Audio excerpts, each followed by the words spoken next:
ನೋಡಿ ಇದು ಒಂದು ಸ್ವಲ್ಪ ಹುಷಾರಿಲ್ಲ ನೋಡಿದ್ದು ಹಿಂಗೆ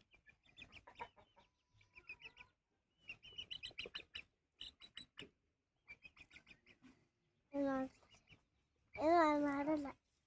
ಅಣ್ಣ ಅಣ್ಣ ಬಿಡ್ಲಾ ನೋಡಿ ಇವಾಗ ಹಿಂಗೆ ಹೋಗುತ್ತೆ ಹಿಂಗೆ ಹೋಗುತ್ತೆ ನೋಡಿ ಇದು ಯಾವಾಗಲೂ ಬರುತ್ತದೆ ಇರುತ್ತೆ ನೋಡಿ ಇದು ನನ್ನ ಪಕ್ಕನೇ ಇರುತ್ತೆ ನಾನು ಇಟ್ಕೊಂಡಿದ್ದೇನು ಮಾಡಲ್ಲ ಅಲ್ಲಿ ಅವು ದೊಡ್ಡವು ನನಗೆ ಸಿಗೋದಿಲ್ಲ ನೋಡಿ ಇದು ಹೆಂಗಾಡುತ್ತೆ ಅಲ್ಲ ಫ್ರೆಂಡು